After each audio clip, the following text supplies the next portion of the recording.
Why have some of the brightest minds in history questioned everything they thought they knew about themselves? What drives a thinker to look inward and discover that the most important question isn't who we are, but why we insist on believing we already know the answer? And is this inward search a path to truth, or just another illusion we create to make sense of chaos? Plato, one of the founders of Western philosophy, said we live in a cave, seeing only shadows of reality. But he didn't stop there. For him, the world was full of people living on autopilot, guided by certainties they never examined, trapped in answers they inherited from others, without questioning whether they made sense. And then came modernity, centuries later, saying something even more disturbing. There is no fixed essence. There is no true self waiting to be discovered. You are not a fixed thing. You are a process, a constant construction. And if this is true, then the question stops being, why are we here? And becomes, who are we becoming? Because if there's no given meaning, if there's no immutable human nature, if we're just the result of our choices, then every moment is an opportunity for creation. Or destruction, depending on what you choose to do with it. Throughout history, thinkers from all eras have tried to answer this question. Some found God. Others found emptiness. Some said the meaning is in fulfilling your potential. Others said there is no potential at all, only the will to keep existing. But they all agree on one thing. This isn't a question you answer from the outside. It requires you to look within. And what you'll find there might not be comforting. It might not be beautiful. But it will be real. And maybe that's exactly what we've been avoiding all along. In the early days of civilization, when human beings still looked at the sky and saw gods, the answer to this question came from outside. The meaning of life wasn't something to be discovered or created. It was given. To exist meant to fulfill a role within a greater, divine, cosmic order. Myths explained the origin of the world, the role of humans, the destiny of souls. There was a script. There was a purpose. And this purpose wasn't questionable because it came from the gods themselves. In ancient civilizations, from Egypt to Mesopotamia, from India to China, the meaning of life was tied to the sacred. The cycle of seasons, the movement of celestial bodies, birth and death, everything had a place within a larger narrative. Human beings weren't lost in the cosmos. They were inserted. They participated in something that transcended them. And this participation, even if it was through suffering, sacrifice, obedience, brought a sense of belonging. The world made sense because there was an order. And this order was sustained by the gods. Think about the power of that. Imagine waking up every day knowing exactly why you exist. There's no doubt. There's no existential anguish. You have a place. You have a function. And when you die, your soul follows a path that was already laid out from the beginning. That's not insignificant, because the lack of meaning generates emptiness. And emptiness, throughout history, has caused more suffering than any war. When you don't know why you're here, everything becomes arbitrary. Everything loses weight. And living without weight is almost impossible. But then something changed. Over time, the old certainties began to crack. Modern science showed that the universe doesn't need gods to function. The cosmos was vast, indifferent, governed by natural laws. And if the universe doesn't need gods, then where does meaning fit in? If we're just the result of physical, chemical, evolutionary processes, if there's no cosmic purpose, if there's no divine plan, then why are we here? This question, which used to have comforting answers, now hung in the air, unsupported. And this generated a crisis, not just intellectual, but existential. Because if there's no given meaning, if there's no divine order, if there's no written destiny, then human beings are alone, radically alone, and need to find or create their own meaning. For centuries, humanity lived under the protection of narratives that explained everything. Birth had a purpose. Suffering had a reason. Injustice would be corrected. There was a moral order in the universe. And when you died, your story continued on another plane. But science shattered this illusion. Not out of cruelty, but out of honesty. Because the universe, when observed without religious or metaphysical filters, shows no sign of having been made for us. It simply is. And will continue being, with or without humanity. Imagine the impact of this. For millennia, people believed they were at the center of creation. that the universe was made for them, that every star, every planet, every living being had a purpose within a divine plan. And suddenly, reality reveals, no, you're not special.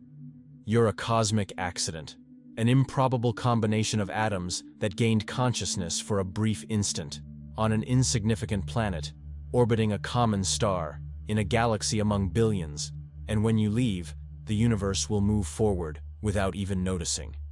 This isn't just humbling, it's devastating. And it was in this context that thinkers emerged who tried to give an honest answer to this new reality. Not comforting answers, but real answers. About how to live when the old certainties have disappeared. And 4 of them, in particular, completely changed how we understand the meaning of existence. Albert Camus was one of the first to clearly name this condition. He described the human condition as absurd, not because the world is chaotic, but because there's a mismatch between human beings and the universe. We seek meaning. We seek answers. We seek explanations. But the universe remains silent. It doesn't answer. It doesn't care. It doesn't offer justifications. For Camus, this isn't a reason for despair. It's a reason for clarity. He uses the image of Sisyphus, eternally condemned to push a rock to the top of a mountain, only to watch it roll back down. Sisyphus knows his task is meaningless, but he continues. And Camus says, we must imagine Sisyphus happy, not because he found meaning, but because he accepted the absurd and decided to live anyway. This is one of the most honest answers ever given to the question about the meaning of life. There is no given meaning. But that doesn't mean life isn't worthwhile. It means the value of life doesn't depend on answers. It depends on how we choose to live, knowing there are no guarantees, no eternal rewards, no cosmic order. There's only us, and the life we build while we breathe. Think about the power of that. Camus is saying, the universe doesn't owe you anything. There's no plan. There's no cosmic purpose.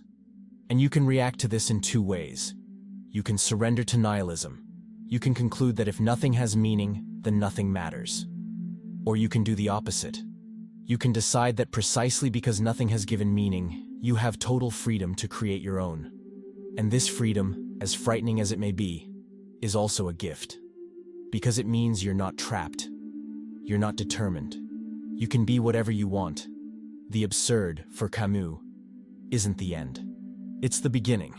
It's the starting point for an authentic life.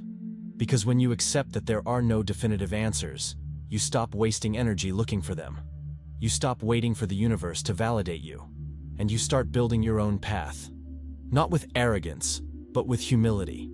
Because you know your meaning is fragile, provisional, human, but it's yours. And while you breathe, it's real. Jean-Paul Sartre, a contemporary of Camus, was even more radical. He stated, existence precedes essence. This means we're not born with a purpose. There's no fixed human nature. There's no script. First, we exist, thrown into the world, without reason, and only afterward, through our choices, do we create who we are. Meaning isn't in the past, isn't in something external, isn't in nature. It's in the future, in the choices we're still going to make. I know it's hard to hear this, because it means there are no excuses. If you're not living the life you want, you can't blame fate, society, others. You are free, radically free. And this freedom, according to Sartre, is anguishing, because with it comes total responsibility. Everything you are, you chose to be. Everything you'll do depends on you. Sartre said we are condemned to be free. It's not an optional freedom. You can't escape it. Even when you choose not to choose, that's already a choice. Even when you surrender to what others expect of you, that's a choice. And you answer for it. Because freedom isn't a luxury. It's a condition. And it comes with enormous weight. Think about how many times you've heard someone say, I had no choice. I needed to do this. Circumstances forced me. Sartre would say, no. You always had a choice. Maybe the options were all bad. Maybe the price of choosing differently was too high. But you chose, and you need to own that. Because when you deny your freedom, when you position yourself as a victim of circumstances, you become an object. And human beings are not objects. They're subjects, they're freedom. and they need to act as such. This vision scares because it removes all safety nets. There's no destiny. There's no nature that defines you. There's no essence that guides you. You are only your choices. And each choice creates and recreates you. What you do today determines who you'll be tomorrow. And there's no way to outsource this responsibility. There's no way to pass the burden to another person, to luck, to circumstances. Everything falls on you. And this, paradoxically, is at the same time liberating and terrifying. But what if reason isn't enough? What if meaning can't be found only through philosophy, reflection, conscious choice? Carl Jung, a Swiss psychologist, proposed something different. He stated that the meaning of life isn't in external answers, nor in purely rational choices. Meaning emerges from within, from an inner process, from an integration between conscious and unconscious, between reason and symbol, between mind and soul. For Jung, modern human beings lost contact with the depths of the psyche. We live on the surface, running, producing, consuming. But beneath this, there's a symbolic world, a world of images, dreams, archetypes that carries meaning. And when we ignore this world, we become empty. We can have external success, but internally, we remain lost.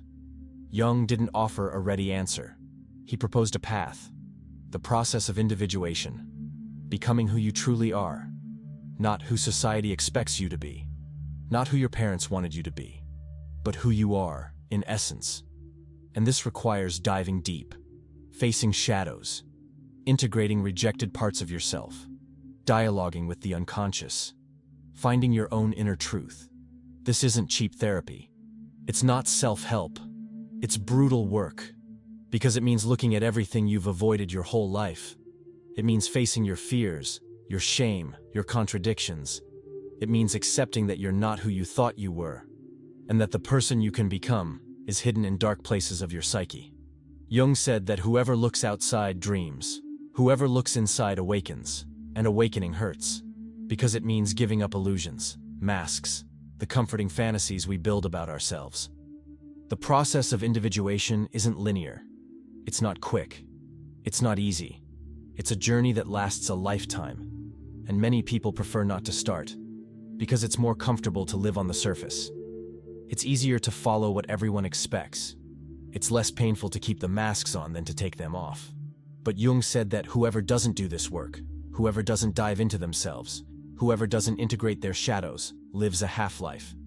A life where external success masks internal emptiness, where achievements don't bring real satisfaction, where something always seems to be missing but you don't know what.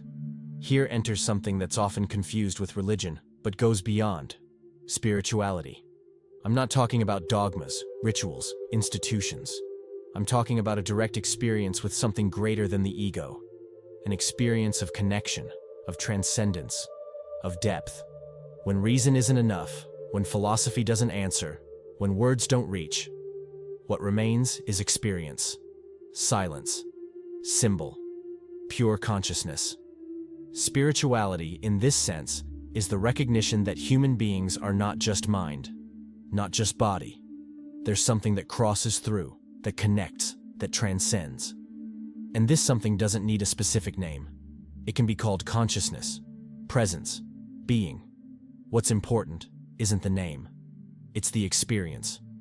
And this experience can bring meaning where there was emptiness before. Many people reject spirituality because they associate it with organized religion, with rigid dogmas, with arbitrary prohibitions. And it's understandable. But spirituality isn't that. It's the direct experience of mystery. It's the moment when you look at the starry sky and feel something science doesn't explain. It's when you meditate and realize there's something beyond thoughts. It's when you love someone and feel a connection that goes beyond the physical, the emotional, the mental. It's when you create something and feel it came from a place you don't completely control. This experience can't be proven, can't be measured, can't be reduced to equations or concepts. But it exists, and for those who've lived it, it's real. More real, often, than any philosophical argument. Because it's not intellectual, it's lived. And the meaning that emerges from it doesn't come from outside, nor from a conscious choice. It comes from a depth that reason doesn't reach. There are people who spend their entire lives without ever having this experience. And not because they're not capable, but because they never stop long enough for it to happen. They live running, busy, distracted, and when a moment of silence arises, they fill it with noise, with social media, with series, with anything that pushes away the possibility of encounter with something greater. Because this encounter scares. Because it reveals we are small, but it also reveals we are part of something immense. And accepting both truths requires courage. Viktor Frankl, an Austrian psychiatrist who survived extreme conditions of deprivation and dehumanization, brought a unique perspective on meaning. His message is powerful. Meaning can exist even in the most terrible situations. Even when everything has been taken from you. Even when there's no rational hope. Even when life seems completely absurd. Frankl observed that, in situations of extreme suffering, some prisoners collapsed quickly, others resisted. And the difference wasn't in physical strength nor in luck. It was in meaning. Those who had something to live for, a motive, a reason, resisted better. Because meaning doesn't depend on external circumstances. It can be found in any situation, no matter how terrible. If you're enjoying this content, you might also like our exclusive material that's in the first pinned comment. Frankl proposed something fundamental. The meaning of life isn't found by asking the universe for answers. It's found by responding to the challenges life poses to us. Life asks, and we answer, with our choices, with our posture, with the way we face suffering. Meaning isn't in good things. It's in how we deal with the bad ones. This is radical, because it means that even in the worst imaginable situation, even in extreme conditions of suffering, you still have a freedom. The freedom to choose how to react. And this freedom, as small as it may seem, is enough to create meaning. Frankl saw people maintain dignity even when everything conspired against them. He saw people help others even when they barely had strength for themselves. He saw people preserve humanity in the midst of absolute dehumanization. And this wasn't weakness. It was the greatest demonstration of strength possible. Because it meant that meaning can't be taken from you. You can lose everything. But as long as you're conscious, you can choose how to live. Frankl developed what he called logotherapy, a therapeutic approach centered on meaning. And the premise was simple. Human beings don't seek pleasure. They don't seek power. They seek meaning. And when they find meaning, they can endure almost any suffering. But when they lose meaning, even the most comfortable life becomes unbearable. This explains why so many people who have everything materially still feel empty. Because meaning doesn't come from outside. It comes from within, and it needs to be built, cultivated, protected. So, after all this, after going through Camus and the absurd, through Sartre and radical freedom, through Jung and the inner journey, through Frankl and meaning and suffering, what can we say? What is the meaning of life? The honest answer is, there isn't a single answer. There are layers. There are perspectives. There are multiple ways to look at this same question. Philosophy teaches us to question. Science shows us we're part of a gigantic cosmic process. Psychology helps us understand our impulses, fears, desires. Spirituality opens us to experiences that reason doesn't reach. And all these approaches are valid. None cancels out the other.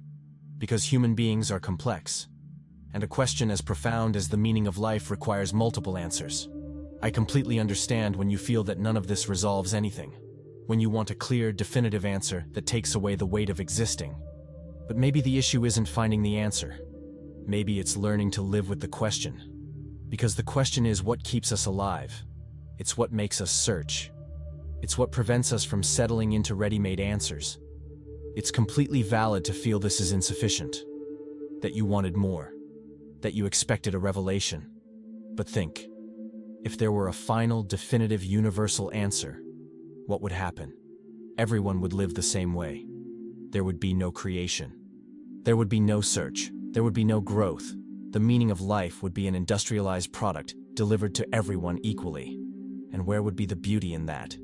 Each thinker we mentioned brought a piece of the puzzle. Plato showed us that reality might be deeper than it seems. Camus taught us to live despite the absurd. Sartre gave us total freedom and total responsibility. Jung showed us the inner path through symbols and the unconscious.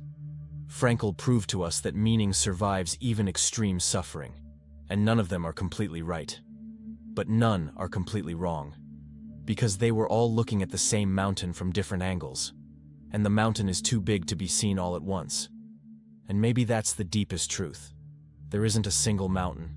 There are as many mountains as there are people. Each of us is climbing our own version of this question, and each person's path is unique. What worked for Camus might not work for you. What Sartre discovered might not resonate with your experience, and that's okay. Because meaning isn't a universal formula. It's a personal, intimate, non-transferable construction. The uncomfortable but liberating truth is this: the meaning of life isn't something you find, it's something you create. Every day, every choice, every moment you decide to continue, even without guarantees. And this isn't weakness, it's strength. Because continuing without ready-made answers requires courage. It requires accepting that you're alone, but also free. That there's no script, but also no limits. And maybe, in the end, the question isn't, why are we here? But, what are we going to do with the time we have? Because time passes. And while it passes, you can wait for answers that will never come.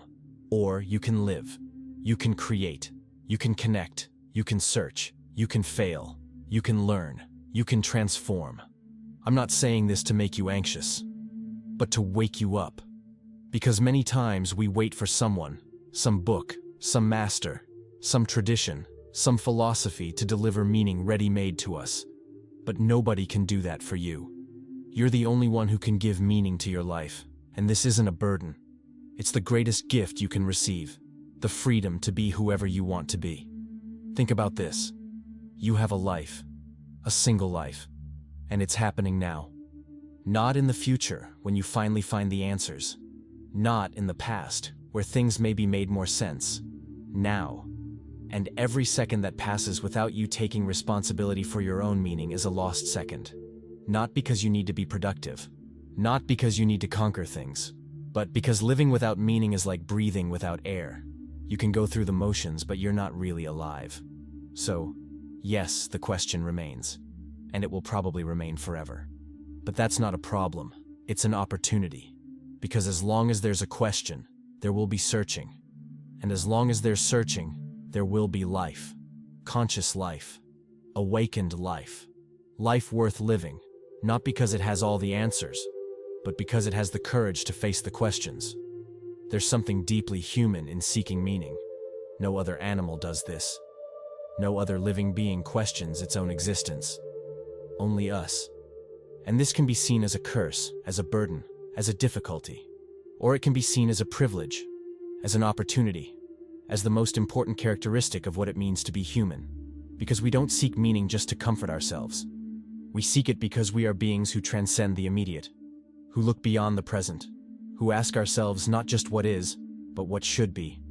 If you've made it this far, if you've followed this journey through time, through different thinkers, different perspectives, different answers, then you already know the meaning of life isn't a formula, it's a process.